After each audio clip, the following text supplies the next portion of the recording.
Hello and welcome to Dead Rail Trains. This video is based on a presentation I did for the Hudson Valley Railroad Society.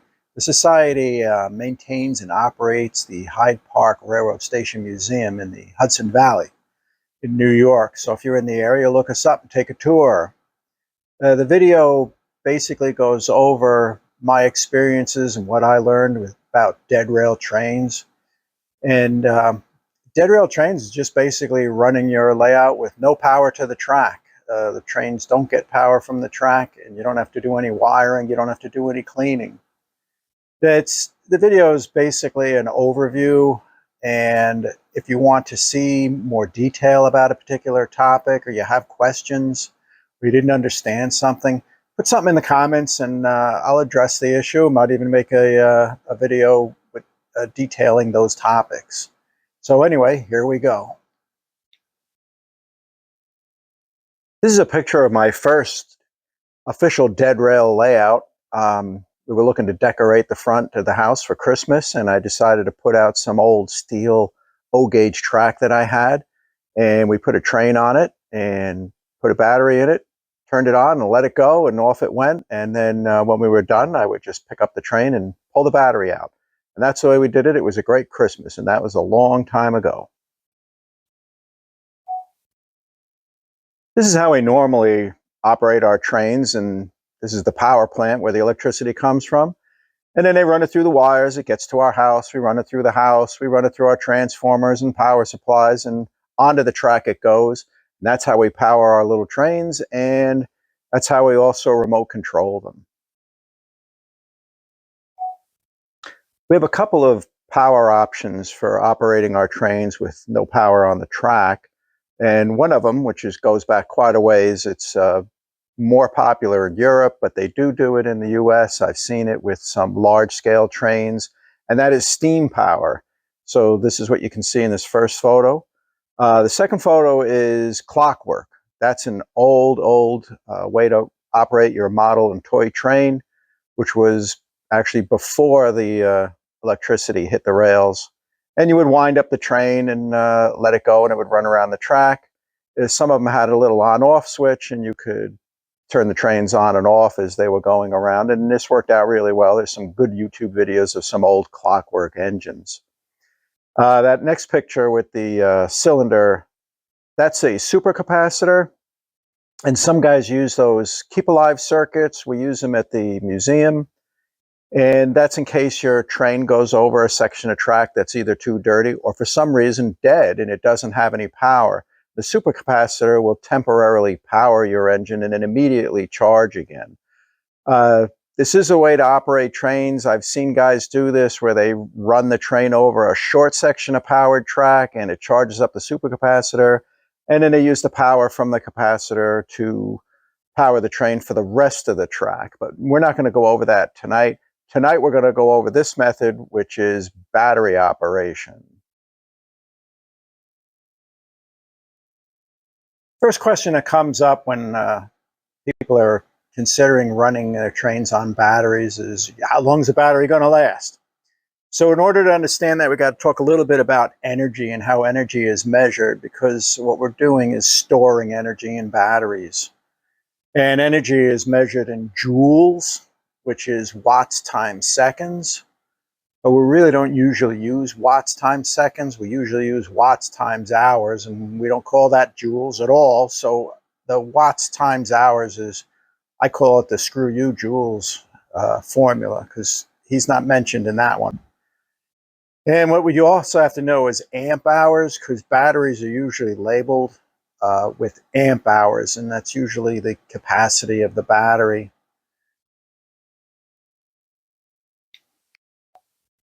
Let's talk a little bit about energy and watt hours.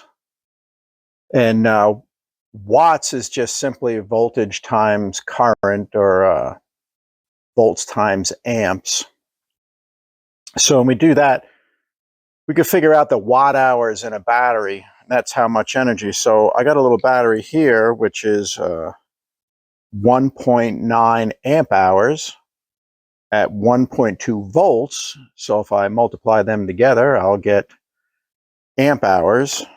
And that little guy at 1.2 volts, 1.9 amp hours, will give you 2.28 watt hours. So that's how much energy that this battery can hold, this little one here. And so if I train my train engine, let's say it uses 12 watts to run around the track. So that would be 2.28 divided by 12, which gives us 0.19 hours. That's less than a quarter of an hour. So that little battery is not going to last us very long. I have another one here. This one's a little bigger. And this guy averages 3.7 volts and it says it's 2.6 amp hours. So we multiply them together, we get 9.62 watt hours, considerably more energy in this battery. And let's go back to our 12 watt train. And if we use this battery, that would get us 0.8 hours. That's more than 3/4 of an hour, big difference. Or better yet, just run your train around with a battery and time it, because your engine may not draw 12 watts and it's not always drawing the same amount of current. Sometimes it's going uphill, sometimes it's going downhill, sometimes it's sitting still. So like I said, best way, put a battery in it and then time it. If it's not to your liking, you'll have to add more batteries, more energy. And just an example of my personal preference is that if the battery can't run my train more than a half hour, that's just not enough. I want minimum of a half hour, and I've got batteries that'll run my trains all day long. Advances in battery technology has let us battery power just about everything and anything you can think of. Talk about some types of batteries. Nickel metal hydride batteries are very common. We see them in everything. They come in regular sizes, AAA, AA, C, D. They got good chargers. They pretty much replace nickel cadmium batteries, which we're not even going to talk about. Some of the advantages are, like I said, they come in common sizes. You can get them at any store. They come with chargers a lot of times. They have a long shelf life. In other words, you can take them out of the charger and let them sit someplace for upwards of a year without any considerable loss in power, in energy. They have a very stable voltage. You're 1.2 volts per cell, and they start off a little bit higher than that, and then as they discharge, they go to 1.2 volts and stay that way for the entire discharge and then drop to 0. They're safe and durable.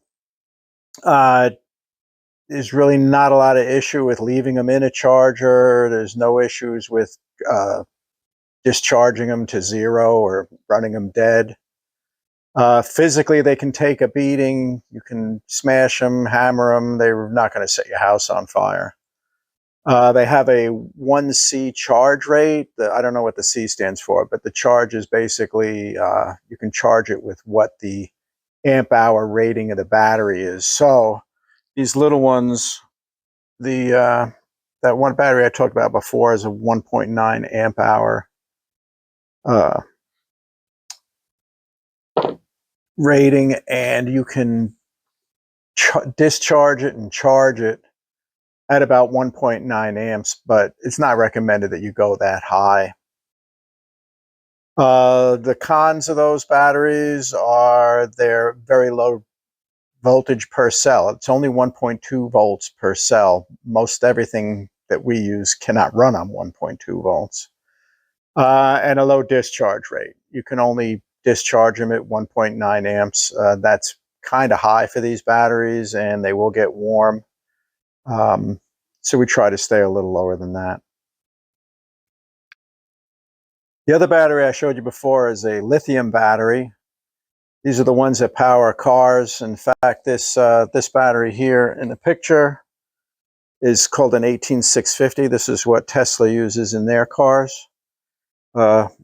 Lithium, these cylindrical lithium batteries, their names and sizes are the actual millimeter size of it. So 18650 is 186 and 50. They do make bigger ones. They make smaller ones. The other one in the picture, the flat one, those are the ones that you pretty much see in cell phones. They come in very small sizes. So if you're going to N and HO gauge, it might be better off using those thin ones. They're called LiPo batteries. Pros, again, long shelf life, high energy capacity. There's a lot more energy packed into these batteries for the same size. High discharge rate. You can go. Some of these 18650s go as high as 20 and higher amps that you can draw out of these. Higher voltage per cell. They usually say they're like 3.7 volts, which is the average voltage. They start at 4.2 volts and go down to about 2.5, and then you got to shut them off. You cannot run these down to zero. The 1C charge rate, again, supposedly you can charge them at the same current rating as their milliamp hour or amp hour rating, which is higher. I usually charge mine around 0.5 amp. I'm pretty, I take it easy on these cells. Some of the cons, the voltage varies while discharging. Like I said, they start off at 4.2 or a little higher, and then they drop down to 2.5, pretty much at a steady rate. It could be an advantage because that means that you can measure the voltage of the battery and you can tell how much energy is left in the battery, not like those nickel metal hydrides where they're 1.2. When they're high, when they're full of energy, and when they're low on energy, they're still 1.2. These you can kind of tell where you are, kind of like the fuel gauge in your car. They do need protection. Over discharging them, overcharging them, physical damage will either ruin the battery and or burn your house down. Yeah, they're not durable. They can't take a lot of abuse, these batteries. So you do need a battery protection circuit. The 18650s, this size battery, and these cylindrical ones, they normally come with what they call protection circuits, and that's the battery management circuit. What that'll do is it'll prevent you from overcharging, it'll prevent you from discharging too much, and it'll prevent you from over discharging. It'll have a current limiter on it. And the LiPos, some do, some don't.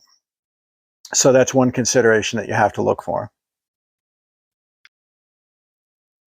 Now, one of the problems with the batteries is they do have kind of a low voltage because of the the cells rating, and because our trains are usually running 10 to 20 volts. One of the things you can do is they have voltage regulators, and they take whatever voltage you put in them and put out whatever you want at a steady regulated voltage. So for instance, I use the one in that picture, and I put in, I don't know, anywhere up to 12 volts, and then I keep it at 12 volts. No matter what the battery's at, I'll get 12 volts out of the voltage regulator. Now, 1.2 volts and 3 volts are still pretty low, even for those voltage regulators.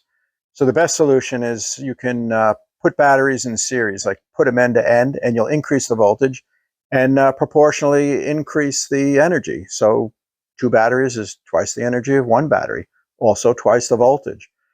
So that first picture you can see is a battery holder, and you can snap in the little batteries. That one holds 10, which is what I used to do. I used to take 10 of the nickel metal hydride batteries, put 10 together, and that gave me 12 volts, and a good steady 12 volts. And that's what I was operating my trains on. And then I switched over to the lithium batteries just because they're way more capacity in those, way more energy. And that second picture you can see is a battery pack where they take cylindrical batteries, put them end to end. You can also do this with the lithium batteries, but again, you need circuit protection if you're going to keep them in a pack. And then the last one is off-the-shelf battery pack. That's a LiPo, so that's a bunch of those flat batteries all put together in one. And they're common for RC cars, RC boats, RC airplanes even. And you can get them anywhere. Or you can just go down to Home Depot and get a battery pack made for a drill or other battery operated tool and buy the charger that goes with it.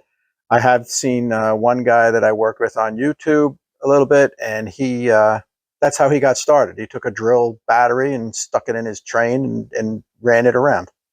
It was simple as that. Now, charging the batteries, that first picture is the regular nickel metal hydride charger. You take each cell and you put it in a charger, and the charger shuts off when they're full, and you can keep them in the charger indefinitely. Second one is made for lithium cylindrical batteries. You can see a couple different sizes in there. Same thing, they will control the charging, keep them safe. And again, it's still recommended if you're going to use individual cells that you use the protected ones that have the circuit in them. If you're going to make battery packs, then you have to add the circuits, or take them out of the pack and put them in a charger like the one you see here. That last one is made for the flat batteries, the LiPo batteries, and that you'll see, that one is actually for radio controlled cars and airplanes, and that'll charge up the LiPo batteries. All right, you picked out the battery you want to use. Question is, how do you get it in your engine? Well, in a steam engine, I usually put them in the tender because there's usually enough room in there. Even if you have some electronics in the tender, maybe even a speaker, you can still get a battery in there. Diesel engines are usually big boxes that are kind of empty, so a lot of times you can get the battery in the engine itself. If not, no problem. Just put it in a battery car that you can trail behind. This one, that little one that says explosives, the reason I picked that car to use as a battery car is because the top comes off, so it's easy to get them in and out. I've also actually put the receivers and decoders in a battery car. That way I can use them on multiple trains, and I don't have to put the electronics in each engine, but we'll get to that later. All right, we picked out the battery. We got it in a car. We got it in the engine. Next thing is remote control. Half of the fun of model trains is that you can remote control things. So there's a couple ways to go. The way I started was I put the battery in the car or the engine, plugged it in, off the train went, and when I was done, I just grabbed the train and unplugged it. I wouldn't really call that remote control. That's kind of like the connect and let it go. I tried infrared, which is basically a remote control, like I don't have one here, like a TV uses, where you point it at the TV and you can remote control your TV. There's radio control, which is by far the best and easiest, and Bluetooth. Bluetooth is just another type of radio control, and we'll get into all these. Here's a sample of infrared control. The transmitter is basically a keyboard of controls, and then a receiver is a small board with a like a light sensor in it. And you have to take that light sensor and obviously point it out the window of your engine or car, or drill a hole. I've actually drilled holes in the top and stuck them through there. And then you have to point the controller at the engine and control it that way. It works. It's cheap. I did it for a little while, and then I switched to radio control. Now, when it comes to radio control, I did some research at different systems. Here's a list. Don't even bother trying to read these. It's something I made up on my own, just to compare different ones. The next slide actually has a much better comparison. Here's a QR code. These guys put together a pretty good list of radio control specifically for dead rail operation. So you can check them out. They have some comparisons. They do a pretty good job. You might get overwhelmed on how many different systems there are for operating model trains. Here's one of the examples on why I say that dead rail operation is the future of model railroading. I'm an O-gauge guy, and if you're an O-gauge guy, you know Lionel. This is the 2025 Lionel catalog. In this catalog, they've got a line of O-gauge battery-operated radio-controlled trains. I don't know what the track's going to be like, but I'm guessing it's going to be plastic. Uh, they're experimenting with this. They're running a cheap sets. One of the selling points is you can get these for your kids and they can run their train around dad's O gauge layout or somebody else's big O gauge layout. They operate on the Line Chief system, which I'll go over next. All of the trains Lionel has manufactured, I think in the last 2 or 3 years, now have a Lion Chief control system. Lion Chief was a line that they came out with years ago, and it was basically a Bluetooth operated train. You powered the track with one fixed voltage, and then you radio controlled the trains. And here you can see the remote that they used, a little mechanical remote. I do like the mechanical remotes a little better than the apps on a phone, but beggars can't be choosers. So the Lion Chief could run on these little remotes, or you could install an app, which you can see here, and also remote control your train. Great system. It's worked really well, and it is ready, basically made ready for dead rail battery operation, because all you have to do is supply anywhere from 13 to 18 volts to your engine, and you're good to go. Doesn't matter if it's track voltage or you put in a little cord and put batteries in there. This system will work that way. Very easy to set up. My son, his entire fleet is battery operated Lion Chief, and I have several battery operated Lion Chief. Phenomenal system. Now, let's say you already have a DC system and you're in love with it. All your engines have DCC decoders in it. You have the transmitter system, the whole thing, but you're considering dead rail because you're just sick and tired of cleaning track and trying to get that signal through the track. All right, there's a company called Hudson Valley. I've never seen this system used, but it's out there. And instead of running the DCC signal through the track, it actually runs it through a transmitter, and it's picked up by a receiver in the engine. So you have to put in a transmitter on your DCC system, put in a receiver in each engine, and you can run your DCC system and you won't even know the difference, other than the fact that you're running on batteries and not track anymore. Here's a similar system made by CVP Airwire, and it's a DCC system. You just take a receiver and you put it in your engines, your DCC engines, and then you use their controller instead of the the Digitrax or whatever one you're using. Same thing. You can use your old decoders that are in the engines and make them. Enables you to make it battery powered because the signal does not have to go through the track anymore. Let's talk about some do-it-yourself radio control systems, and this is one that I've worked with. It's these little key fobs are the transmitters, and you get a little receiver, which is basically just a relay. We at the Hudson Valley Railroad Society have a mobile layout, and this is what we use. People, visitors and guests and kids can use these little remote transmitters to make things happen, make the engines run, make the accessories go.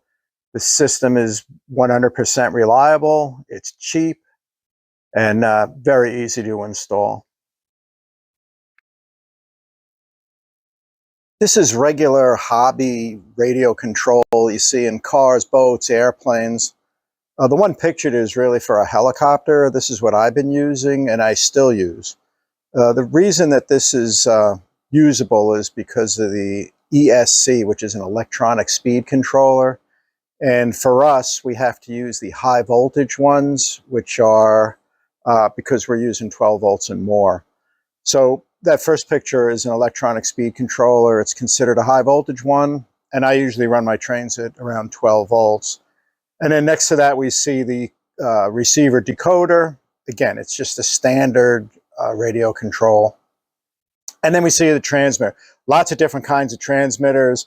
Like I said, the one I use is for helicopters because it's got 6 different channels. So some of the channels can do 2 things because they have a high and a low. Some are potentiometers, so you can control speed. So the way I have it set up is I can control 2 trains with 1 transmitter. The transmitters I have, if you look at this, I modified mine. So instead of the those joysticks, I put potentiometers in just because it's easier to run, run trains that way. Now, the big advantage of this system is this one will go over a mile, supposedly. So I don't care how big your club layout is, or it's indoors, outdoors, you're not going to lose signal with one of these. This is a diagram of my most complex hobby radio control setup. And what you'll see is the battery, and then you've got the receiver decoder. I've got an electronic speed controller in there. I've got switches to turn the smoke on and off, to undo the uncoupler, and to make sounds, whistle and bell on this one. Because on this setup, I have a My Loco sound for steam. That's the disadvantage of the receiver decoders for radio control. They don't have sound in them, but you can always add it in like I did on with this one. Here's another remote control system that I tried. It worked well, but I don't really use it anymore. I've used microprocessor. They're most commonly known as Arduinos. This version is an ESP32. The reason I use the ESP32 is because it's got a Bluetooth receiver and transmitter in it, so you can operate it with the phone.